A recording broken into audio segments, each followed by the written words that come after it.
Adventurers sail across an ocean to start a new life. A nation is born, which becomes the envy of the world. But in search of freedom, friends become foes, and these new Americans will wage a war against the world's greatest military power. We are pioneers and trailblazers. We fight for freedom. We transform our dreams into the truth. Our struggles will become a nation.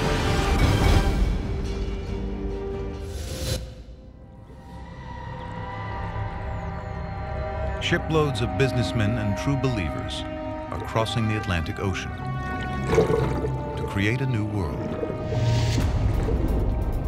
May 1610, 120 years after Columbus, it's still a perilous journey. One ship, the Deliverance, carries a cargo that will change America forever. All hands over here.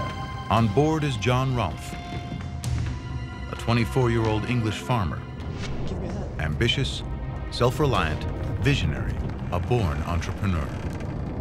What takes us 6 hours today by plane was then a voyage of more than 2 months. 7 of the early adventurers out of every 10 will be dead within a year. But the risks are worth it. North America is the ultimate land of opportunity.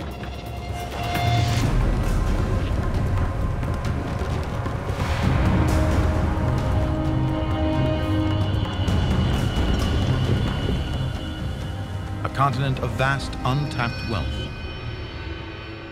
starting with the most valuable resource of all, land.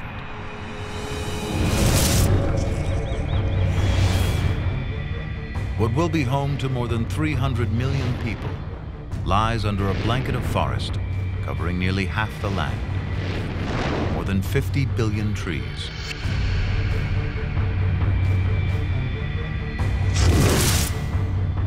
Further west, 9 million square miles of vast American wilderness.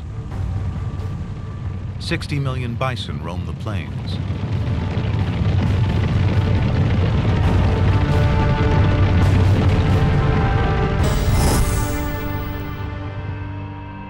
And underground, there are rumors of gems, silver,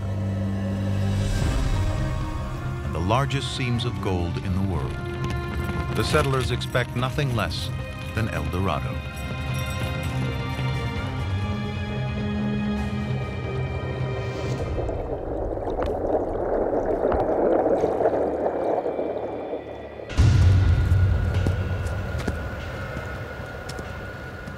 But what Rolfe finds at the English settlement of Jamestown is hell on earth.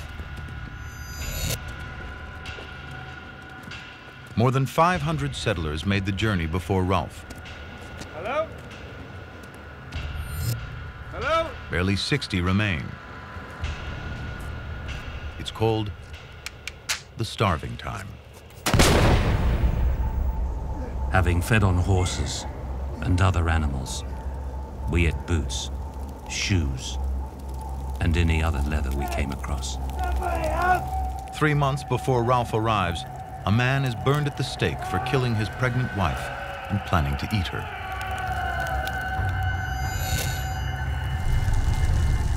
The English arrive unprepared for this new world and unwilling to perform manual labor. Instead of livestock, they brought chemical tests for gold that they never find. And this is not their land. They build Jamestown in the middle of a Native American empire. 60 starving settlers among 20,000 of the Powhatan Nation, armed with bows and arrows that are up to 9 times faster to reload and fire than an English musket. They're soon enemies. Only 1 in 10 of the original settlers is left. John Rolfe didn't come to plunder and leave like the others. He's got his own plan. There's money in tobacco, and England is addicted. He's arrived with a supply of South American tobacco seeds, but growing it is limited to the Spanish colonies. The Spanish control the worldwide trade. Selling tobacco seeds to foreigners is punishable by death. But John Rolfe has got his hands on some. No one knows how. And in the warm, humid climate and fertile soil around the Chesapeake Bay, Rolfe's tobacco crop flourishes. The first large harvest produced by these seeds is worth more than $1 million in today's money. The great strength of America is our people. If you want to know what is the defining strength of America, it is our people, our immigrant tradition, our bringing in cultures from all over the world. I know what goes into making success. And when somebody's really successful, it's rarely luck.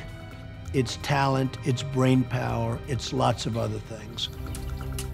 Rolfe marries the daughter of the king of the Powhatan Empire. Her name becomes legend, Pocahontas. In England, Rolfe makes her a celebrity when her face is put on a portrait that sells all over London, advertising life in the New World. Shakespeare mentions the colony. England's rich invest money here. All of London knows about this land of plenty.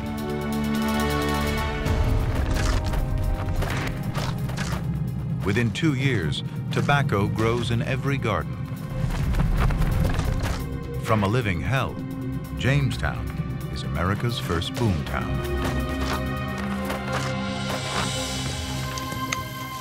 2 years later, nearly 1,000 more settlers arrived, including 19 from West Africa. Slaves.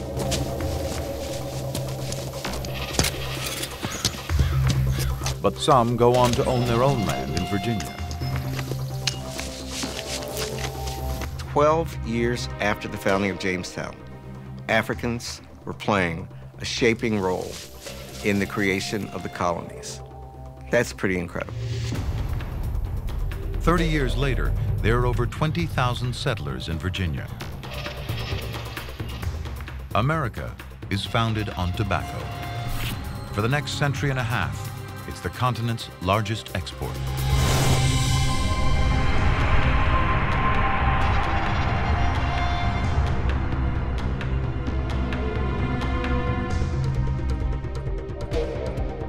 Ten years after Rolfe arrives in Jamestown, another group of English settlers lands in North America.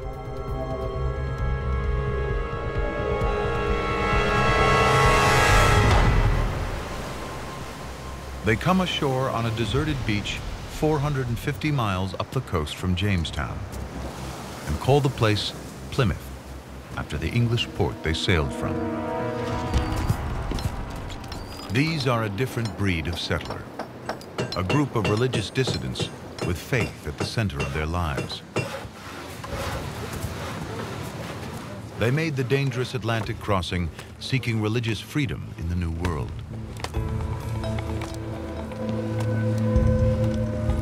24-year-old apprentice printer Edward Winslow arrives with a group of religious sectarians on a boat called the Mayflower. By April 1621, their settlement is taking shape. The Mayflower returns to England.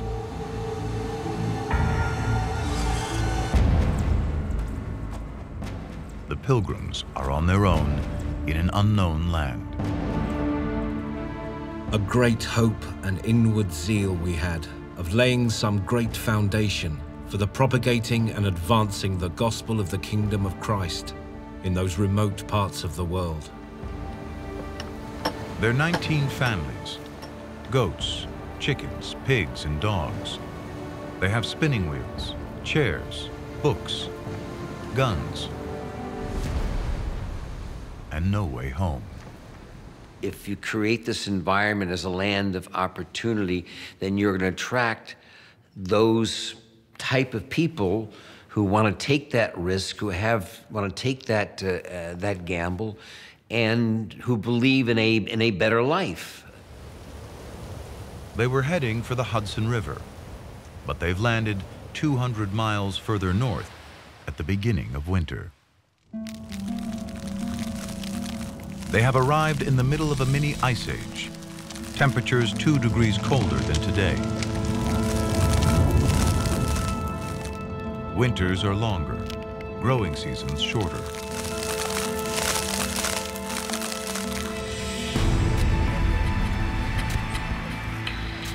The soil is poor, little grows, food supplies run low. In the first 3 months, more than half the pilgrims die. William Bradford is the governor of a community soon in desperate trouble. It pleased God to visit us with death daily. Disease was everywhere. The living were scarcely able to bury the dead. They died sometimes 2 or 3 a day. Of 100 and odd persons, scarce 50 remained. At times, only 6 are fit enough to continue building their shelters. Susanna White's husband dies that first winter. Edward Winslow's wife perishes a month after. Within weeks, White and Winslow marry. They'll have 5 children. Today, more than 10% of all Americans can trace their ancestry back to the Mayflower.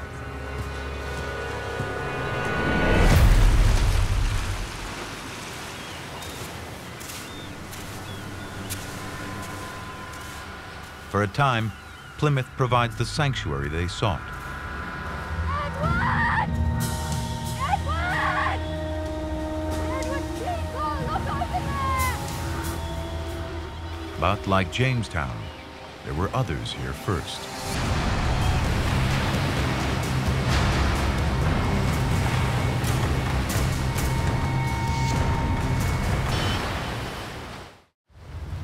April 1621. The Pilgrims have been in the New World for 5 months. Barely half survived the first winter. But they're not the first Europeans to arrive on this coast. 5 years before, European ships brought light-skinned people and plague.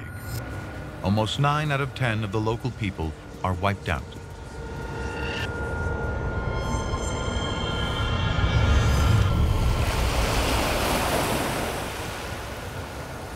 The Pokanoket people don't need enemies. They make peace with the Pilgrims. They teach the English how to grow crops in sandy soil using fish for fertilizer. But they want something in return.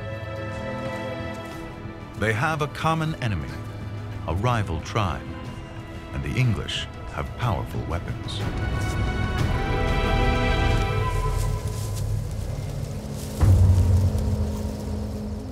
The Pilgrims aren't soldiers, but in the New World, they have to fight to survive.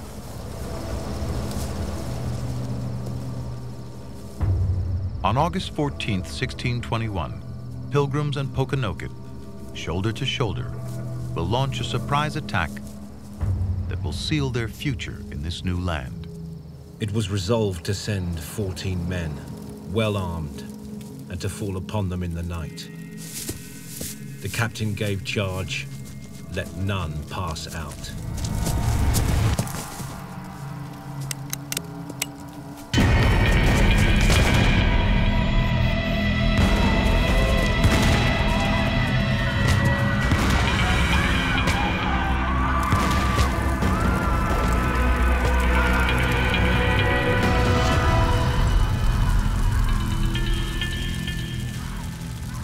The rival tribe doesn't know what hit them. Surrounded, they have no answer for English firepower. Pokanoket and Pilgrims find common ground and a chance to survive.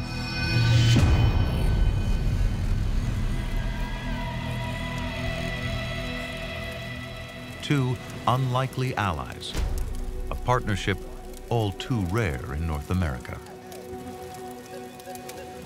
We have found the Indians very faithful in their covenant of peace with us. They are people without any religion or knowledge of any god, yet very trusty, quick of apprehension, ripe-witted, and just. Their victory brings a period of peace to the colony. Their friendship is celebrated in a feast. In time, it will become known as Thanksgiving. One of the main themes in the founding of America was a place to do business, a place to expand your horizons, a place to live a life of your own, practice your own religion. Those are the basic themes that brought people to these shores to colonize.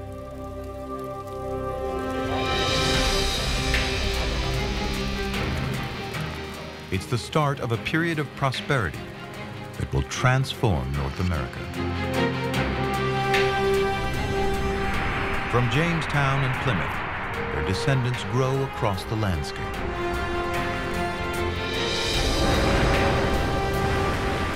As more and more people cross the Atlantic, thousands, tens of thousands, people with different backgrounds, with different reasons for being here. America becomes the place for everybody from everywhere. Rolling the dice, coming together to create 13 colonies. From Jamestown, agriculture spreads across the South. Dirt farms transform into sprawling plantations. Irish, Germans, and Swedes push back the frontier. The Dutch bring commerce to a small island at the mouth of the Hudson River. In time, it will be named New York. The colonists are 2 inches taller and far healthier than those they left behind in Europe. The Puritans average 8 children, and they are twice as likely to survive to adulthood. They are 20%